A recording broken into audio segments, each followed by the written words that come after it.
Mereka menyayangkan dipanggilnya dua pemain keturunan Indonesia itu ke timnas Belanda U19. I can feel the blood creeping up from the heathens. Got will, got fight, got pride, got reason. If they PSSI kalah cepat pemain incaran Sintayong tak bisa diproses naturalisasi. Sebanyak dua pemain keturunan Indonesia mendapatkan panggilan ke timnas Belanda U19. Netizen tanah air lantas menyayangkan bergabungnya sang pemain muda ke Jong Orange. Mereka yang dipanggil ke Belanda U19 adalah Tristan Kuycher dan Miliano Jonathans. Informasi itu diketahui dari laman Instagram @footballtalentnesia. Panggilan untuk nama yang tidak asing. Tristan Kuycher dan Miliano Jonathans ke Orange U19. Bunyi pernyataan akun tersebut. Nama tersebut diprediksi masuk dalam daftar kandidat timnas Indonesia U19. Mungkin mereka tidak lagi tersedia karena telah mendapatkan panggilan dari Orange U19. Sambungnya kemudian. Sebagai informasi, Tristan Kuycher merupakan pemain berdarah keturunan Maluku yang tengah memperkuat Ajax Amsterdam U21. Adapun Miliano Jonathans tengah bergabung bersama VTC. Dipanggilnya kedua pemain keturunan Indonesia itu tentu menjadi kerugian tersendiri bagi timnas Indonesia U19. Terlebih lagi, pelatih Sintayong ingin memboyong beberapa pemain keturunan untuk dinaturalisasi menjadi WNI. Netizen pun memberikan tanggapan negatif terkait kabar tersebut. Mereka menyayangkan dipanggilnya dua pemain keturunan Indonesia itu ke timnas Belanda U19. Netizen lantas mencap PSSI lelet dalam bergerak merayu para pemain muda di Eropa. Baru-baru ini PSSI juga kecolongan usai pemain keturunan Indonesia lainnya Mes Hilgers mendapatkan panggilan ke timnas Belanda U21. Federasi pun diharapkan bergerak cepat mengamankan 7 pemain incaran Sintayong untuk dinaturalisasi demi tampil di Piala Dunia U20 2023.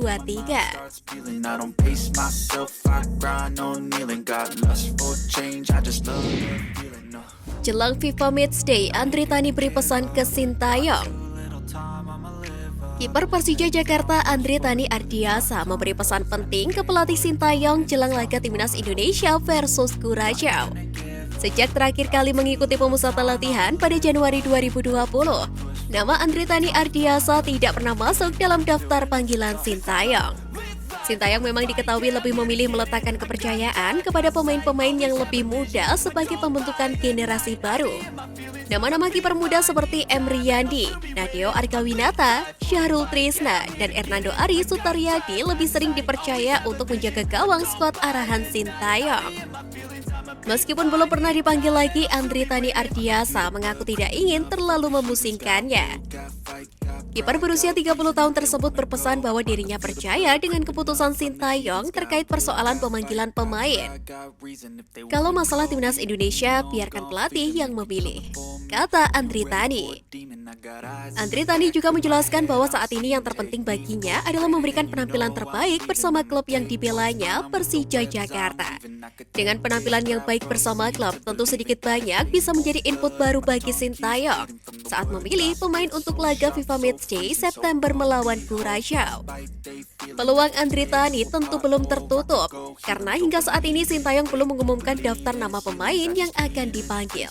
Juru taktik asal Korea Selatan itu tengah disibukkan oleh persiapan timnas Indonesia U19 yang akan melakoni kualifikasi Piala Asia U20 2023 yang dilangsungkan di Stadion Gelora Bung Tomo Surabaya pada 14 hingga 18 September.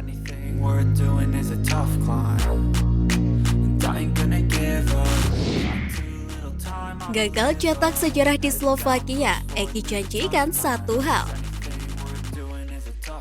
FC Vion Zlate Moravce mengakhiri tren buruknya di Liga Slovakia 2022-2023. Itu menjadi laga spesial karena berpotensi mempertemukan dua pemain timnas Indonesia, yakni Egy Maulana Fikri dan Witan Sulaiman.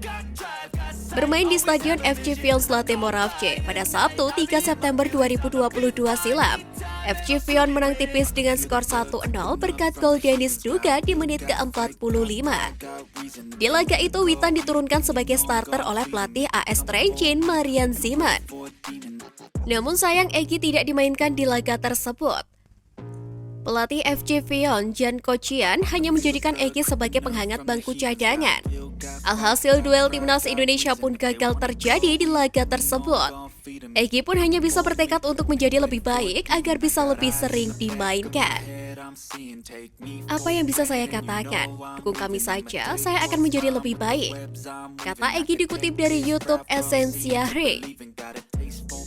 Nasib Egy dan Witan memang berbeda. Menit bermain Witan bersama AS Trencin lebih banyak daripada Egy bersama FC Vion.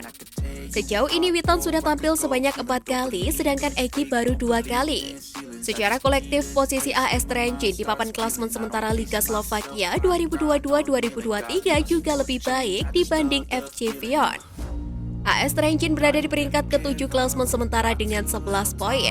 Sedangkan FC Vion hanya harus puas berada di peringkat ke-11 dengan koleksi 7 poin. Namun Egy sejauh ini sudah mencetak asis, sedangkan Witan belum mencetak sebiji gol maupun asis di Liga Slovakia 2022-2023. Keduanya akan kembali beraksi untuk timnas Indonesia pada gelaran FIFA Matchday September nanti. Got too little time, I'ma live up. Head down, push forward through the tough times. Cause anything